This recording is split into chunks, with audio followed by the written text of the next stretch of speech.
The fake ashes sitting on my mantle for 5 years weren't ashes at all.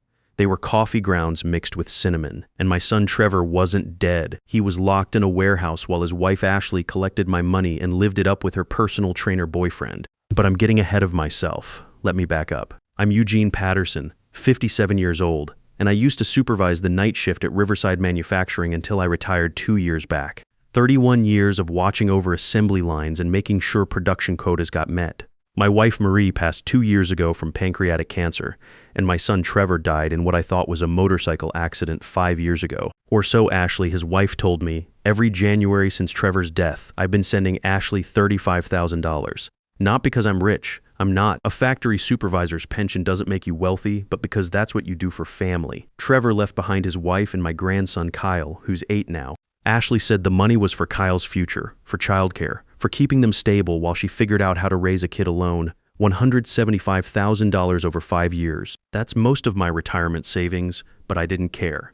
Trevor would have wanted me to take care of his family. That's what fathers do. That's what Marie would have expected me to do. Then last month, while I was taking Kyle for ice cream at Murphy's Diner, like I do every other Saturday, he grabbed my sleeve and whispered something that changed everything. We were sitting in our usual booth near the window, Kyle working on a chocolate sundae while I nursed a vanilla shake. The kid was telling me about his spelling test when he suddenly stopped mid-sentence and looked around the diner like he was checking for spies. "Grandpa," Kyle said, his voice dropping to barely a whisper, "please stop sending money to Mom." I nearly choked on my shake. "What do you mean, buddy?" Kyle leaned closer, his 8-year-old face serious, in a way that made my chest tight. "Mom has lots of money already. She buys expensive things all the time. New clothes, jewelry, stuff for the house, and Danny brings her presents. Danny, Mom's friend, he comes over when you're not there. They act weird together, like they don't want me to see them hugging and stuff." Kyle's eyes darted around again, and Grandpa, I heard them talking about you. "About the money you send." They were laughing about it. The ice cream in my stomach turned to lead. "What did they say, Kyle?" "Mom said you were easy money." And Danny said something about the old man doesn't ask questions. They didn't know I was listening from upstairs. Kyle grabbed my hand across the table. "Something's not right, Grandpa. Mom acts different when you're around, like she's pretending. Kids don't lie about stuff like that. Not 8-year-old kids who still believe in Santa Claus and think wrestling is real." So I started watching. Ashley Martinez Patterson, my daughter-in-law, lives in a nice split level on Oak Street about 15 minutes from my house. I helped with the down payment 3 years ago, another $25,000 check I wrote without thinking twice. The house sits on a quiet street with mature oak trees and well-maintained lawns. Every time I visited, Ashley seemed busy, distracted. Always on her phone, always rushing off to work appointments. She's a real estate agent, or at least that's what she told me. The first red flag came when I really started paying attention to her car. Ashley drives a 2022 BMW X3 metallic silver with leather seats and all the bells and whistles. That's a $55,000 vehicle, easy. For someone supposedly struggling to make ends meet on real estate commissions and my annual $35,000, it seemed like an odd choice. When I'd mentioned it before, she said the car was necessary for her professional image and that she got a really good deal on it. Then there were the clothes. Designer handbags that probably cost more than I made in a week back at the factory. Expensive shoes, I recognized the red soles that meant serious money. Jewelry that caught the light just right, the kind you don't buy at the mall. Her nails were always perfect, professionally done. Hair styled like she just stepped out of a salon. For someone raising a child alone and dealing with the supposed financial strain of widowhood, Ashley sure lived well. I wanted to believe her explanations. Hell, I tried to believe them. Maybe real estate was more lucrative than I thought. Maybe she was better with money than I gave her credit for. Maybe I was just a paranoid old man who watched too many crime shows and missed his wife's steady presence to help me think things through. But Kyle's words kept echoing in my head. They were laughing about it. So I called my old friend Keith Bradley. Keith had worked as a detective for the county sheriff's office for 30 years before retiring 3 years back. We'd known each other since high school, played softball in the same summer league for decades. If anyone could help me figure out what was going on without making me feel like a complete fool, it was Keith. "You think something's off with Ashley?"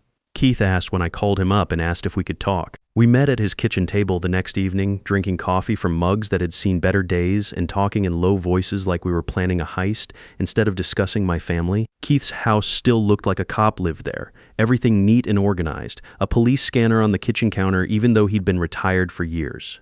His wife, Janet, was visiting their daughter in Florida, so we had the place to ourselves. I don't know what to think. I said, stirring my coffee even though I hadn't added anything to it. Maybe I'm just a paranoid old man missing his son and looking for problems where there aren't any. Keith pulled out a small notebook. He always carried one, even in retirement, and set it on the table between us. Tell me about the accident. Trevor's accident. Walk me through exactly what happened that night. That's when I realized how little I actually knew. Ashley had called me around 11 p.m. on a Tuesday night in March, 50 years ago. She was crying so hard I could barely understand her. Trevor had crashed his Harley Davidson on Route 9, she said. The bike caught fire after hitting a tree. The body was too badly burned for identification, too damaged for an open casket. We cremated what was left and held a memorial service 3 days later. I remembered that night like it was yesterday, but the details Ashley had given me seemed thin now that Keith was asking specific questions. You never saw the body, Keith said. It wasn't a question. No, Ashley handled everything. She said it was too traumatic, that I didn't need to see Trevor like that. She said she could barely handle it herself. I paused, thinking back. She seemed so destroyed by it all. I didn't want to put more pressure on her. Keith made notes in his careful handwriting. What about the police report? Insurance claims, hospital records. Did you ever see any paperwork? I stared at him, feeling stupid. In 5 years, I'd never asked for any of that. I'd been so destroyed by grief, so focused on trying to keep Marie alive and functioning in those final months before cancer took her too, that I let Ashley handle everything. She was Trevor's wife. She was grieving too. Why would she lie about something like that? Eugene, Keith said gently. We need to do some digging. Over the next week, Keith worked his old contacts at the sheriff's office and the state police. What he found made my blood run cold. There was no police report for a motorcycle accident on Route 9 on the date Ashley claimed Trevor died. No hospital records showing a burn victim brought in that night. No insurance payout for a destroyed Harley Davidson. No tow truck called to remove wreckage. Most importantly, no death certificate filed with the county clerk's office. According to official records, Trevor Patterson was still alive. This doesn't make sense, I told Keith when he showed me the printouts he'd gotten from his buddy at the courthouse. We were back at his kitchen table, surrounded by documents that proved my son's death was a complete fabrication. We had a funeral. People came from all over. Ashley cried through the whole service. I gave a eulogy for God's sake. Eugene, Keith said, his voice gentle but firm, I think your son is still alive, and I think Ashley has been playing a very long con on you and everyone else. The words should have made me happy. My son might be alive. But all I felt was rage, pure and burning. If Trevor was alive, where was he? Why hadn't he contacted me? And why was Ashley collecting money in his name while letting me believe he was dead? What do we do? I asked. Keith leaned back in his chair, studying the documents. We need proof, real concrete evidence that'll hold up if this goes to court. And Eugene, you need to prepare yourself for the possibility that Trevor might not be free to contact you. If Ashley's been lying about this for 5 years, she's got something serious holding him in place. The next phase was surveillance, and I felt like a complete fool doing it. A 57-year-old retired factory worker playing detective sitting in Keith's gray sedan across from Ashley's house like some character in a bad TV show. But Keith assured me it was legal as long as we stayed on public property and didn't interfere with anyone. For 3 days, we watched Ashley's routine. She left the house around 9 a.m. every morning, always dressed professionally in her expensive clothes, carrying that designer handbag. She'd come back around 2 p.m., stay for an hour or so, then leave again around 7 p.m. wearing workout clothes. Not exactly typical real estate agent hours, and definitely not the schedule of a struggling single mother. Where's she going all day? I asked Keith as we watched her pull out of the driveway in that BMW on the 3rd day. That's what we're going to find out, he said, starting the engine. On the 4th day, we followed her. Ashley drove through downtown, past the real estate office where she supposedly worked, and headed toward the industrial district on the east side of town. This was a part of the city I knew well from my factory days, all warehouses, loading docks, and manufacturing plants, not exactly prime real estate territory. She pulled into the parking lot of Building 447, a weathered red brick structure with narrow windows and a loading dock that looked like it hadn't been used in years. Keith and I watched from behind a delivery truck parked across the street as Ashley walked to a side entrance like she'd done it 100 times before. She stayed for exactly 2 hours and 15 minutes. I know because Keith timed it. What's she doing in there for over 2 hours? I asked, my hands sweating despite the cool October air. Keith was already on his phone looking up property records. Buildings owned by a shell company called Martinez Holdings, LLC, registered for storage and light manufacturing, but according to this, there's been no business activity reported in the last 3 years. When Ashley finally came out, she wasn't alone. A guy followed her, mid-20s muscular build, wearing a tank top and workout shorts despite the weather. They stood by her BMW talking for several minutes, their body language intimate and familiar. Then he leaned down and kissed her, not a friendly peck on the cheek, a real kiss, long and passionate, like lovers who'd been apart. "That's not grief counseling," Keith muttered, snapping photos with a camera that had a lens longer than my forearm. We tailed the guy to Gold's Gym downtown, keeping our distance as he parked a beat-up Dodge Challenger and went inside. Keith waited 20 minutes, then followed him in. I sat in the car, my mind racing with possibilities, none of them good. Keith came back 30 minutes later with information that made everything worse. The guy's name was Danny Rodriguez, 28 years old. Personal trainer specializing in executive fitness programs. According to the desk clerk who knew Keith from when he was a cop, Danny had been bragging for years about dating some older woman with serious money and how he was set for life because of it. That night, Keith and I sat in my living room staring at Trevor's urn on the mantle. The brass gleamed in the lamplight, Trevor's name and dates engraved on a small nameplate that I'd stared at thousands of times over the past 5 years. I talked to that urn like Trevor could hear me, told it about Kyle's achievements in school, about Marie's final months, about how much I missed them both. "Eugene," Keith said carefully, "when's the last time you looked inside that thing?" "What do you mean looked inside?" "It's sealed. It's supposed to stay sealed." Keith's expression was serious, the way it got when he was working a case back in his cop days. Humor me, with shaking hands, I lifted the urn from the mantle. It felt heavier than I remembered. Substantial in a way that had always comforted me. The lid was threaded like a jar, designed to screw off easily, though I'd never had reason to open it. The funeral director had sealed it himself while Ashley and I watched. I unscrewed the top, my hands trembling. Inside was a clear plastic bag tied with a red twist tie. Through the plastic, I could see dark, coarse powder that looked exactly like what I'd expected cremated remains to look like. I opened the bag and the smell hit me immediately. Rich, unmistakable coffee. Not the sterile, burnt smell I'd always imagined cremation ashes would have, but the deep, earthy aroma of ground coffee beans. I dipped my finger into the powder. "Coffee grounds," I said, my voice hollow, "and something else." Keith leaned closer. "Cinnamon. Coffee grounds and ground cinnamon. Probably grabbed it from her spice rack before the funeral. For 5 years I'd been honoring coffee grounds. I talked to that urn like it contained my son's remains. I'd cried over it when the loneliness got too heavy. Marie had kissed it goodbye before she died, whispering apologies to Trevor for leaving him alone. And it was kitchen scraps, stuff you'd throw in the garbage or use for compost. The rage that hit me was unlike anything I'd ever felt. White hot and consuming, it burned through my chest and made my vision blur around the edges. "We're going to that warehouse," I said, standing up so fast I knocked over my coffee mug right now. "I'm getting my son back." Keith grabbed my arm before I could head for the door. "Not yet, Eugene. We need evidence that'll hold up in court. We need to be smart about this. My son might be locked up in there right now, and if we go charging in without a plan, we could make things worse for him. Think about it. If Ashley's kept this going for 5 years, she's got contingencies. She's got threats to hold over Trevor's head. We need to outsmart her, not outmuscle her." Keith was right, but it was the hardest thing I'd ever done waiting. We spent the next day coordinating with his friend Detective Dennis Cooper from the county police. Dennis specialized in fraud cases and had the authority to set up a proper sting operation that would actually hold up in court. The plan was simple but risky. I would confront Ashley wearing a wire and get her to confess. We'd tell her I'd discovered some financial irregularities and needed to discuss Trevor's estate. If she thought I was getting suspicious, she might panic and reveal the truth about where Trevor was and what she'd been doing with my money. The key, Detective Cooper explained as we met in a conference room at the police station, is making her feel like she still has control of the situation. If she thinks you're just a confused old man asking innocent questions, she'll try to manage you the same way she has for 5 years. Cooper was younger than I expected, maybe mid-40s.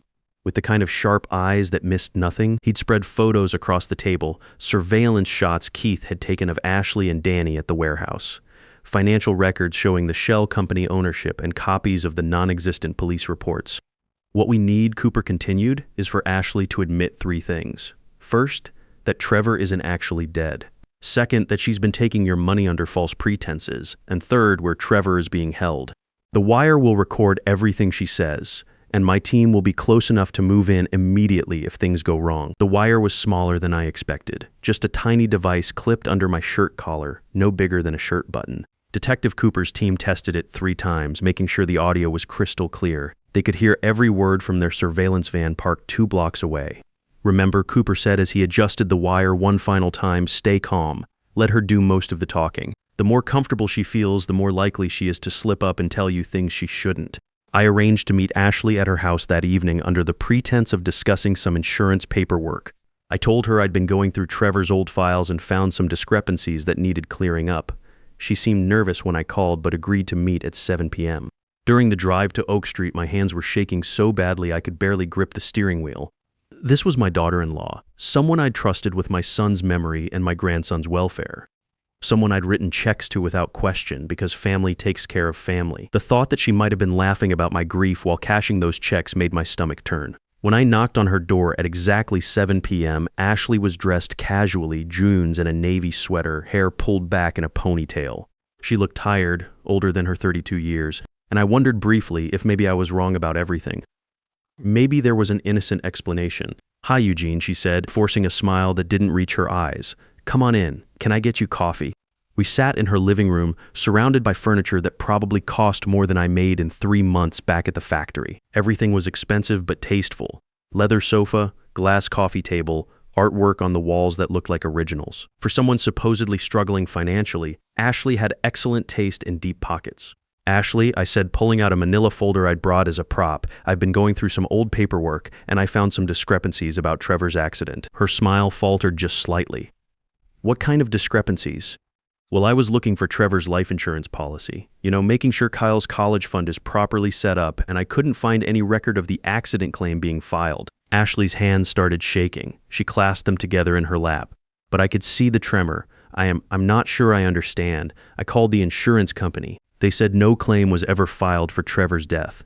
No motorcycle accident, no payout, nothing. I paused, watching her face carefully. And when I checked with the state police about getting a copy of the accident report, they told me there's no record of any motorcycle accident on Route 9 that night. The color drained from Ashley's face. She stood up abruptly, walking to the window and staring out at the street like she was expecting someone. "That's impossible," she said, her voice hollow. "Of course there are records." "Then show me." She spun around, her composure starting to crack.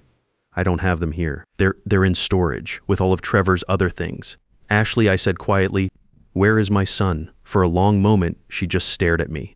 I could see her mind working, calculating, trying to figure out how much I knew and how much I was guessing.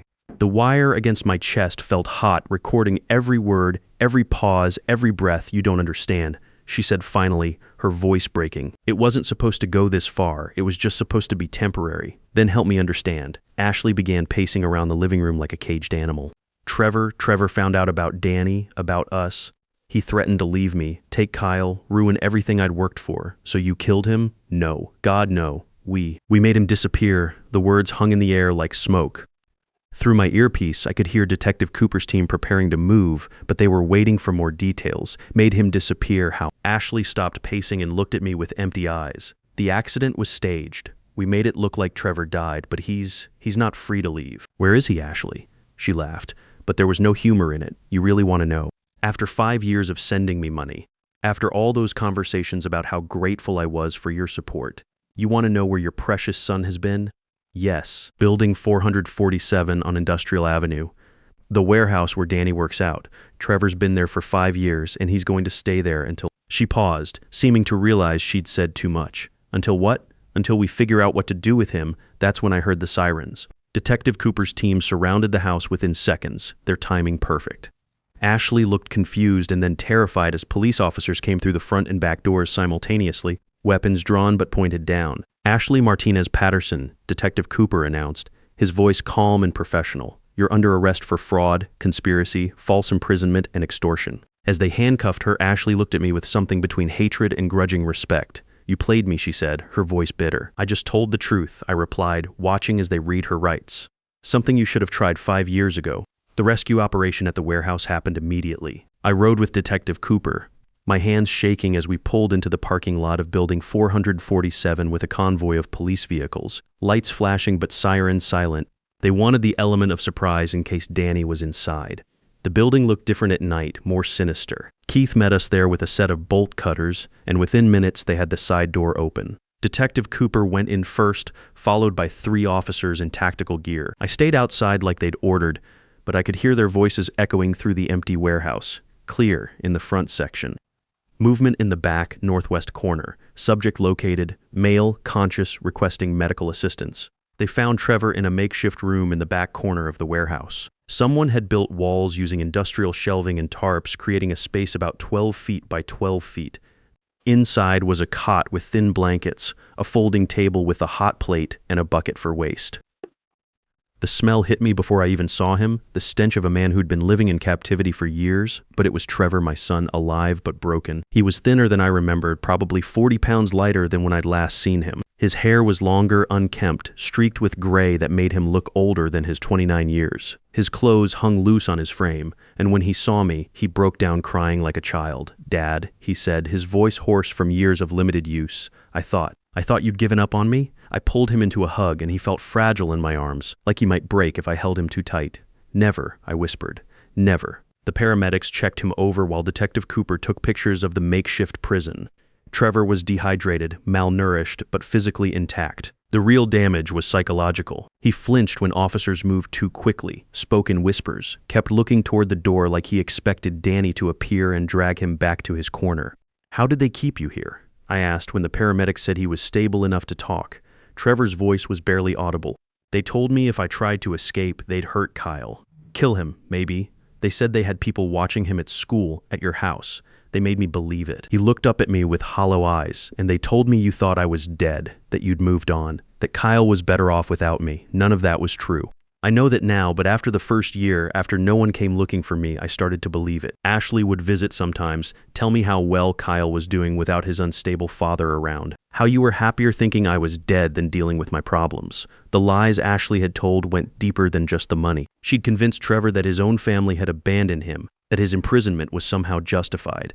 Danny Rodriguez was arrested at his apartment 2 hours later. The police found financial records showing exactly how he and Ashley had spent my money over 5 years. Vacations to Mexico and Las Vegas, expensive jewelry, payments for the warehouse rent, a detailed ledger showing they'd been planning this con for months before staging Trevor's death. The trial lasted 6 weeks and made headlines in the local paper.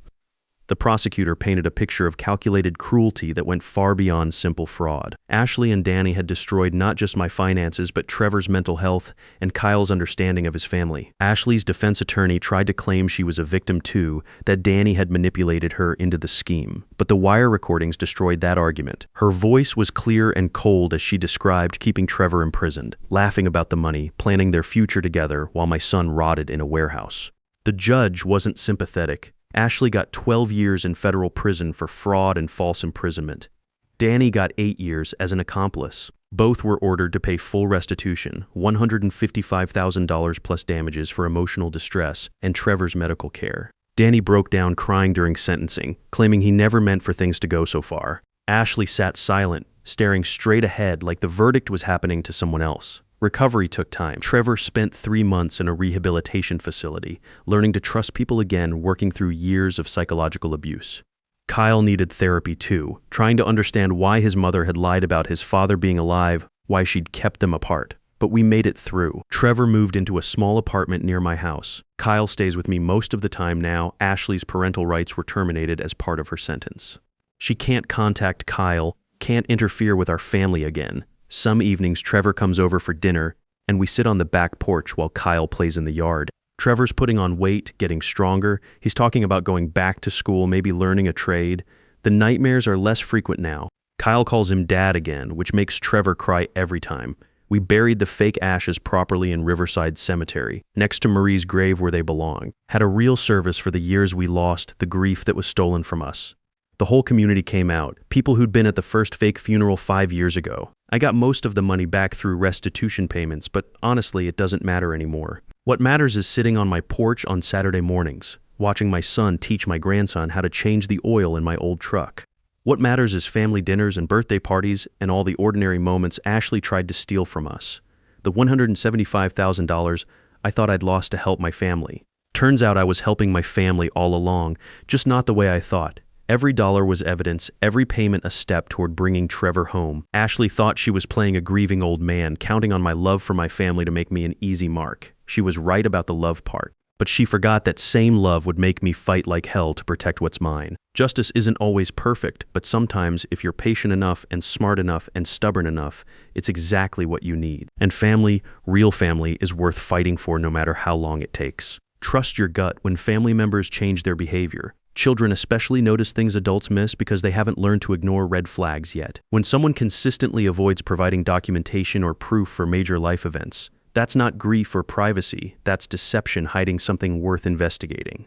Real love for family means asking hard questions when something doesn't add up, even if those questions make you uncomfortable or challenge people you trust.